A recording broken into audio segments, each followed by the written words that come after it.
Richard Osman's festive House of Games in half an hour. No doggy jumpers for prizes now, though, on BBC Two.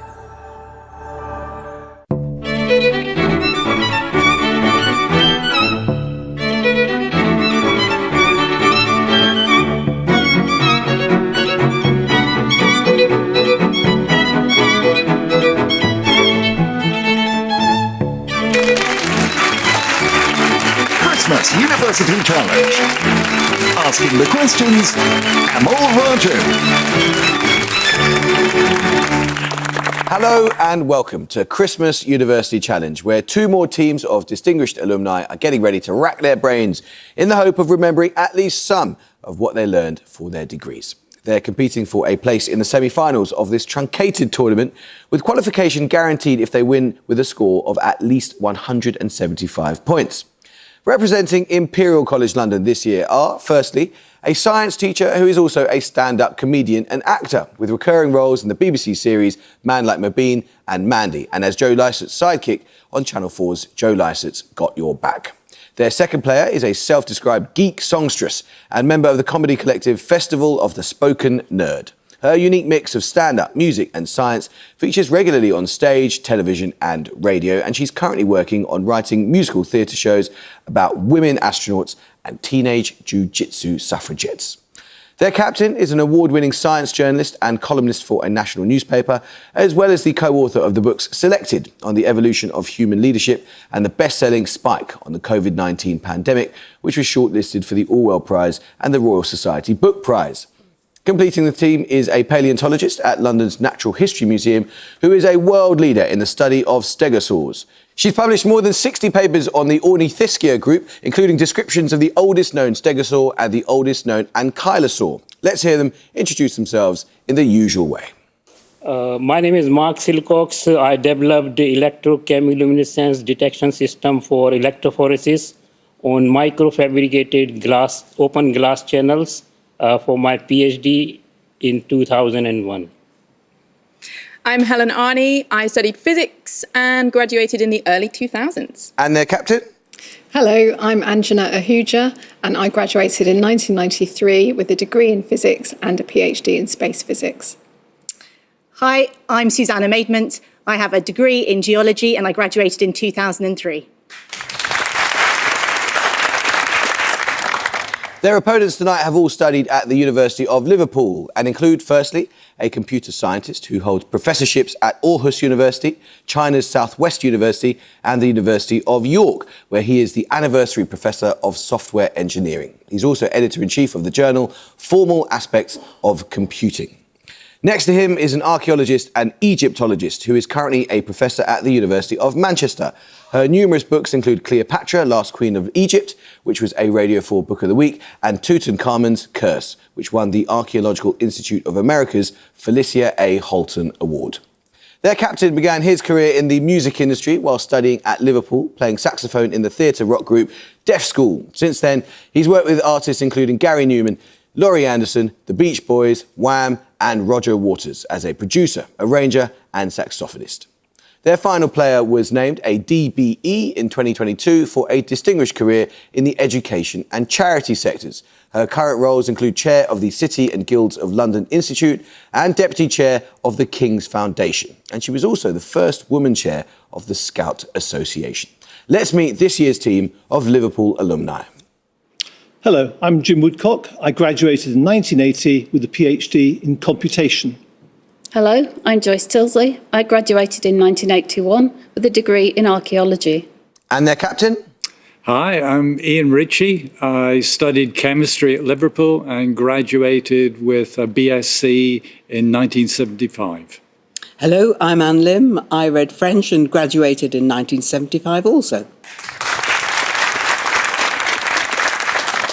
Well, the rules are the same for you guys as they are for the students. Starter questions are still solo efforts, which you cannot confer on, and they're to be answered on the buzzer, please. They're worth 10 points and the chance for your team to answer a set of 3 bonus questions worth 5 points each on which you can confer.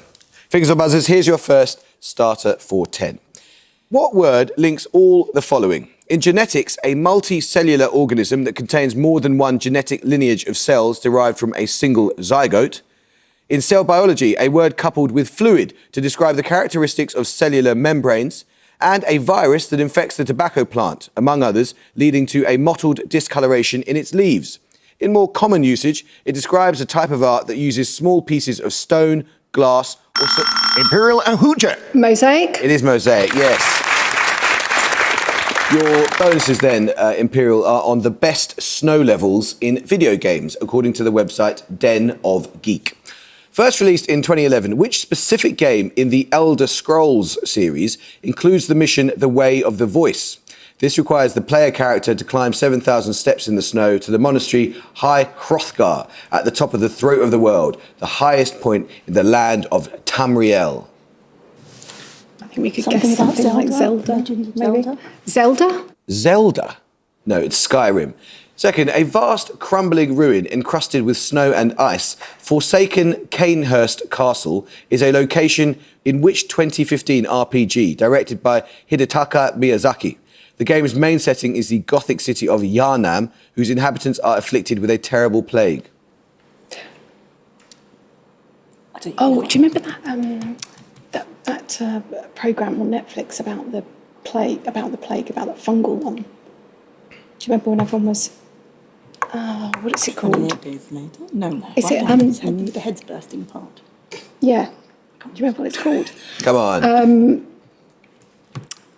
Less of Us. No, it's Bloodborne. Finally, set in the mountains of West Elizabeth, and the truth will set you free, is the climactic confrontation between John Marston and Dutch van der Linde. In which game of 2010? Its 2018 prequel also notably begins and ends in snowy environments. Should we say something like Call of Duty? Go for it. Call of Duty? No, the answer is Red Dead Redemption. Another starter question. In 1963, Roy Hackett, Owen Henry, Audley Evans, Prince Brown and Paul Stevenson led a campaign in which English city?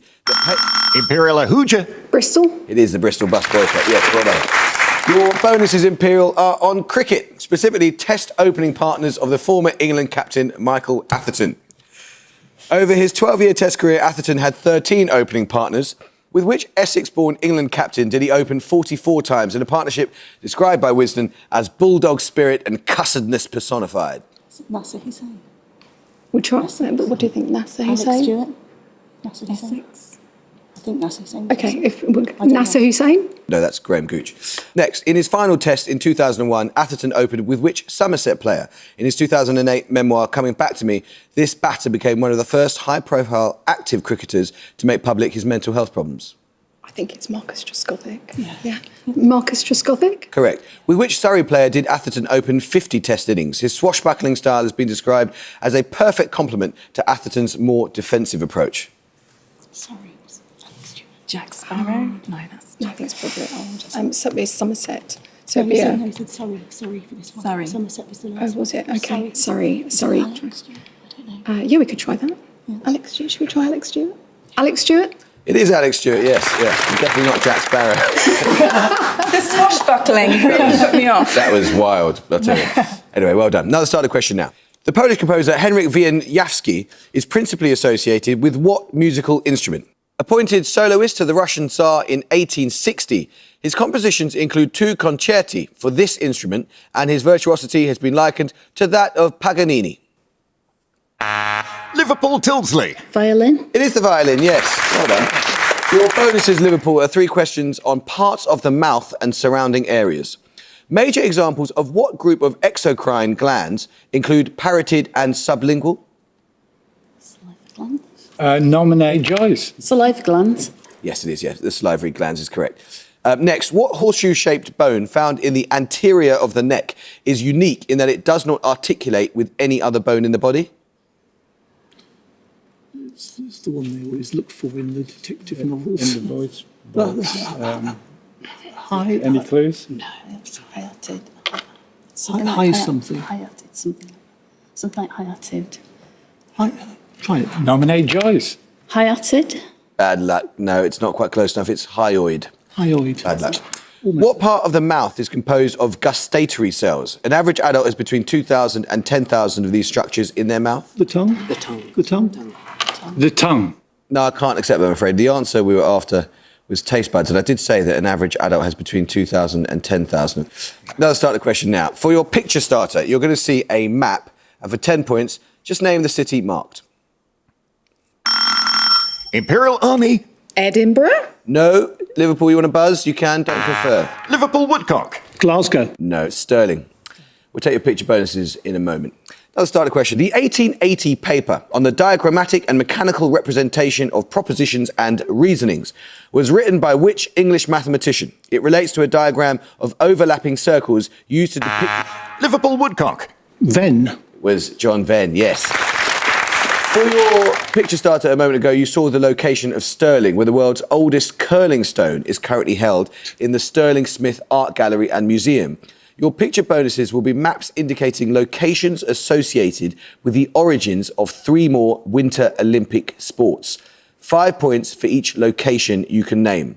First, identify this US state where snowboarding was first established. Is that between the legs? Illinois? Illinois. It looks like Illinois, yes. Yeah, Illinois, I think. Illinois? It's Michigan. Michigan. Secondly, this city where skeleton sledding was developed. Don't recognise anything about it whatsoever. Right, not me. Any clues? No. I think we pass on that one. Well, at least you're honest. It's St. Moritz. And finally, the city where the first recognised competitive ice hockey team was founded. Was that Canada somewhere? Montreal, perhaps? Yeah. Toronto. Toronto is what Toronto, isn't it? Toronto? It is Montreal. Bad luck. Now, let's start a question. Which 2 initial letters link the names of all of the following? The bishop usually credited with the first translation of the Bible from Greek into Gothic. The longer of the 2 bones in the human body that make up the antebrachium, a UNESCO World Heritage Site in the southern part of Australia's Northern Territory, and the capital of Mongolia. Imperial Maintenance. U and B. No, you can buzz Liverpool, but don't confer. Buzz if you want to have a go. No, you were right about Ulaanbaatar, but I'm afraid what I needed to hear was UL for Ulfilas, Ulna, Uluru, and Ulaanbaatar. Bad luck. Another starter question now. Yom-e-Takbir, meaning Day of Greatness, is a national holiday that takes place on the 28th of May in which country? It commemorates the country's first successful nuclear weapons tests that took place in 1998 and saw it become the 7th nation to possess nuclear arms. Liverpool Woodcock. North Korea. No, I'm afraid you lose 5 points. And the first in the Islamic world. Imperial Ahuja. Iran. No, it's Pakistan. Now let's start the question now. What metal is obtained from its ore by the Mond process? Widely used in alloys, this metal can be used as a catalyst to hydrogenate unsaturated fatty acids in the production of margarine, and together with iron, forms the majority of the Earth's core. Imperial Silcox. Nickel. It is nickel, yes. Your 3 bonuses, Imperial, are questions on Italian cinema and colour. Which Italian filmmaker directed the 1970s films 4 Flies on Grey Velvet and Suspiria? His surname is the Italian word for silver. It's not Fellini or something like that, is it? Fellini, it's the only one I can think of. I have no idea. But the Italian, is... Sorry? I was trying to think, what's the Italian word for silver? What's the Italian word for silver, anyone? Should we just go for... Go on. We'll try Fellini. No, it's Dario Argento. Described on film critic Roger Ebert's website as a breakthrough picture, Argento's 1975 film Profondo Rosso is known in English by what title? Something pink. Well, that's deep red, isn't it? Deep red. That's what it sounds like. Deep red? Correct. Many of Argento's early works, along with the output of Mario Bava, are often assigned to what genre of Italian crime and suspense films whose name is the Italian for yellow? Anyone know the Italian for yellow? Or a film genre? The Italian film genre with yellow. Do we know yellow in any other languages? No, genre. That's French. No. Should we try that? Yeah. Amarillo? No, the Italian for yellow is giallo. Now let's start a question. What forename is shared by all of the following? The philosopher whose article Gene Juggling sparked a long-lasting debate with Richard Dawkins, the author of the Alexander trilogy of novels, and the author of A Vindication of the Rights of Women. Liverpool Lim. Gerald? No. Imperial Hooja. Mary? Yes, that's right, as in Mary Midgley Renault, of course, based in Clark. Your bonuses, Imperial, are on geographical locations that appear in names on the International Bartenders Association's list of recognised cocktails. In each case, name the cocktail from the description of the place. Let's see how good your student days really were. First, a small island republic bounded to its north by the Johor Strait. Remember, I need the name of a cocktail. So, is that like a Hawaii, tropical Bermuda, I don't know any. cocktail? So, kind of. It's a cocktail with a country in. Is it? How can we not think of a cocktail with a country in? I'm thinking of Long Island, No. iced tea, a tropical Come on. sex on the beach.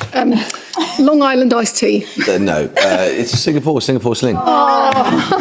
Second, a large island country of the Caribbean whose highest peak is Pico Turquino in the Sierra Maestra range. Again, I need the name of the cocktail. Jamaica, Barbados. Any correct? What's the one that's the two countries? Aruba, Trinidad, Martinique, Tobago. Trinidad. I can't think of a cocktail. Come on. Jamaican sling. It's a Cuba Libre.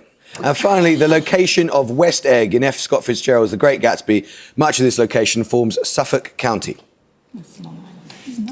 Isn't that a Long Island iced tea? Correct. Got there in the end. Another start of the question, and this is a music round. For your music starter, you'll hear a festive piece of popular music. For 10 points, name the artist. It's the most wonderful time of the year. Liverpool Richie. Andy Williams? It is Andy Williams, yes. That was It's the Most Wonderful Time of the Year by Andy Williams, released on the Andy Williams Christmas album 60 years ago in 1963. The album would be the first of several Christmas albums by Williams, and your music bonuses are 3 more tracks from these albums. This time, for the points, I want you to name the composer of each song. First, originally written as an instrumental piece in 1948. Just hear those sleigh bells jingling, ring ting tingling too. Something like Irving Berlin. Sorry? Something like Irving Berlin. Outside the snow, Or maybe Cole Porter? Yeah, I was going to say Cole Porter, but I think. Cole Porter? It's Leroy Anderson. Secondly, either of the 2 co-writers on this song from 1945. chestnuts roasting on an open fire. Jack Frost nipping at your nose. Yuletide carols being sung by Irving Berlin? No, the 2 co-writers were Mel Tormé and Robert Wells. And finally, released in 1942.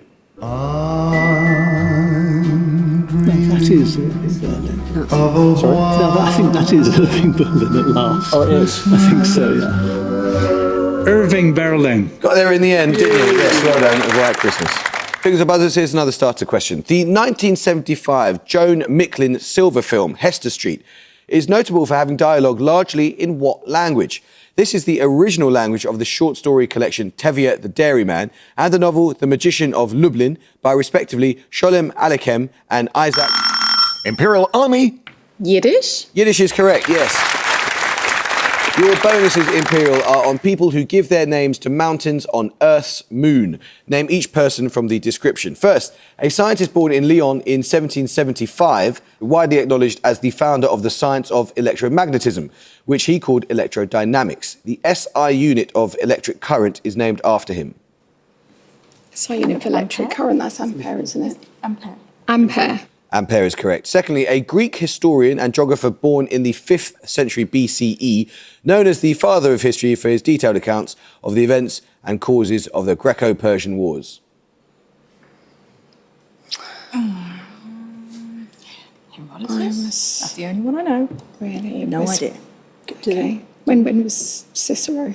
Is that completely... Okay, we'll go I believe for... in you, Captain. No, we'll go Herodotus. It was Herodotus, yeah. Oh, so Finally, a Roman architect and engineer born circa 80 BCE, author of the influential treatise De Architectura, which includes a discussion of how the symmetry and proportion of the human body should guide architectural design. Second. What do we think? Mark. Leonardo da Vinci. Da Vinci? Yeah. Do you think that? Yeah. Leonardo da Vinci? Born 80 BCE. Oh. No, it was Vitruvius. Fingers and buzzers, here's another starter question. Issues including plastic pollution and ocean conservation are prominent in the campaigning work of which organisation founded in Cornwall in 1990 and known by the initials SAS? Imperial Ahuja. Surfers Against Sewage. It is Surfers Against Sewage, yes. Your bonuses, Imperial, are 3 questions on an American author. On winning the 2023 Women's Prize for Fiction for Demon Copperhead, which author became the first double winner in the award's 28-year history? Demon Copperhead. Don't know. Nothing. We have to guess. Margaret Atwood. Is there Um, anyone I'll go. still writing books? Demon Copperhead. A.S. Byatt. No, it was Barbara Kingsolver. In Kingsolver's novel The Poisonwood Bible, which politician is described as a distinguished man who wore real eyeglasses and a small pointy beard? In 1960, he became the first Prime Minister of the then Republic of the Congo. No idea. No, don't know. Nothing. Sorry. I've got nothing. Pass. It was Lumumba, Patrice Lumumba. Demon Copperhead and Prodigal Summer are novels set in which extensive upland area, spanning 13 states from southern New York to North Mississippi? Appalachians? I've no idea. They're mountains. Yeah. Yeah, okay. Appalachians? Yes, that's right. Well done. Another starter question. Often referred to as Dante Gabriel Rossetti's first major oil painting, the 1849 work, The Girlhood of Mary Virgin, is also said to be the first picture exhibited with which 3 initials inscribed upon it? You may not confer, but you can buzz if you fancy Liverpool having a go. Liam. PRB. It is PRB, yes. Well done for Three Rapalite Brotherhood. Your bonuses then are 3 questions on peat bogs and moorland. Which border estuary gives its name to a moss or lowland peat bog north of Carlisle that was the site of a battle in 1542? King James V died a few weeks after it. That's a long way. No. That's a long way north. Long way away, yes. Bannockburn? But if it's just north of Carlisle, it might not be as far north as Scotland. No. Oh. Any ideas, guys? Come on. Go on, you go. Choose what you want. Flodden? What? Flodden, not Culloden.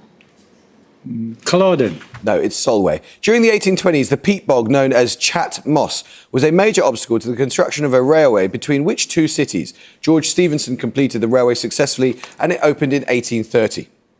Leeds and Liverpool. Leeds and Liverpool. Okay. Darlington, Newcastle. I don't know. Darlington, Newcastle Yeah, sounds more. trying to. Darlington and Newcastle? No, it's Liverpool and Manchester. The A6024 road over Home Moss, an area of moorland in the Peak District, featured significantly on the 6th of July 2014 during which sporting event? Tour de France? Yeah. Yep. The Tour de France? It is the Tour de France, yes. Another starter question now. For your picture starter, you'll see a photograph of a production of a ballet. For 10 points, simply name the ballet. Imperial Army. Swan Lake. No. Liverpool Tildesley. Nutcracker. It is the Nutcracker from Tchaikovsky. Well done. Well done, well done. Well done, Joyce. Following on from Tchaikovsky's The Nutcracker, performed by the English National Ballet. For your picture bonuses, you'll see 3 more photographs of productions of ballets that, like The Nutcracker, are popular at Christmas time. In each case, simply name the ballet. All 3 are based on fairy tales. First, for 5 points. Oh, So what's this then? sort of fond, isn't it? Yes. Would it be like Daphnis and Chloe or something along those lines? Okay. Any I idea? have no idea. No idea. No. Daphnis and Chloe? No, it's a Snow Queen. Second. So that might be Cinderella, might it? Yeah. Yes, Cinderella. Cinderella? Correct. And finally. Hansel and Gretel. Hansel and Gretel. Yeah. Hansel Ah, and yes, yes. Hansel and Gretel. Well done, yes. Absolutely right. Now let's start the question. The life-affirming principle known as amor fati, or love of fate, and the assertion that honesty is our virtue, the last one left to us, are set forth in works by which German philosopher? These being The Gay Science in 1882 and Beyond Good and Evil, published 4 years later. Imperial Hooja. Nietzsche. It is Nietzsche, of course, yeah. Your bonuses, Imperial, are 3 questions on people who share names with the 3 wise men, or magi, of the Christmas story. Indicted for lying to Congress during the Iran-Contra affair, Caspar Weinberger served as the US Defense Secretary for almost 7 years under which president? That's the Iran-Contras. So would that be in the 70s? Late 70s? I'm sort of thinking maybe Carter. Okay. Carter, Jimmy Carter, sure, maybe. Why has that got to do with the wise men? I'm confused. We got that was quite, Jimmy Carter? No, it was Reagan. And Caspar, as in Caspar Weinberger, Caspar was the name of one of the magi. Oh. Melchior Hazard is the father of Dora and Nora Chance in Wise Children, the last novel of which English writer who died in 1992? The Chance Children. Anyone? Should we just go for it? Nesbit? No, it's Angela Carter. Balthazar, a young doctor of law, is the masculine alter ego of which female character in Shakespeare's The Merchant of Venice? Which female character? Merchant of Venice. Is that Portia? Yes. Portia? It is Portia, yes, well done. Now start the question. Remade in the 17th century, the coronation crown worn at the point of crowning British monarchs is named after which King of England, who reigned from 1042 to 1066? Liverpool Woodcock. Edward. Which one? The Confessor. It was Edward the Confessor, yes. Your bonuses, Liverpool, are on adjectives that have a specific meaning in mathematics. All 3 answers begin with the same letter. First, what adjective is used formally in mathematics to denote what may informally be called top-heavy fractions? That is, fractions where the numerator is greater than the denominator, such as 4/3 or 7/5. Vulgar. Vulgar? No, vulgar is much too broad, I'm afraid. The term that we needed was improper, as in improper fractions. First coined in this sense in a derogative way by Descartes, what adjective specifically designates the set of numbers comprising the square root of -1 and all real multiples of it? This unreal. It begins with I. I, okay. I can't remember. Imperfect? No, I can't remember, I'm sorry. Come on. Imperfect. Bad luck, it's imaginary. Finally, sorry to cause you such pain, Jim. Finally, what adjective is used in mathematics to denote the set of real numbers that cannot be expressed as a ratio of 2 integers, such as the square root of 2? Is that imaginary? Those are transcendental numbers. Those are transcendental numbers. But that doesn't start with Oh, I. doesn't with I. Imaginary? No, that was the answer to the last one. It's irrational numbers. Irrational. And at the gong, Liverpool have 80 and Imperial have 110. Well, it's nice to see you guys with a smile on your face. At various times that seemed quite painful. But you played brilliantly, and at least you knew enough about Irving Berlin to say his name several times and get it right in the end. Have you guys enjoyed it? Has it been fun? Absolutely. Yes. Well done. I think it's safe to say we will not see you again, for which I'm very, very sorry indeed. Imperial, that was a wonderful and hugely entertaining performance. I'm sad to say the score's not high enough, so we're not going to see you in the next round, which is very sad. We've really enjoyed having you. Thank you so much for playing so well. I hope you can join us next time for the final heat of this Christmas series, but until then, it's goodbye from Liverpool University. Goodbye. It's goodbye from Imperial. Goodbye. Goodbye. And it's goodbye from me. Goodbye.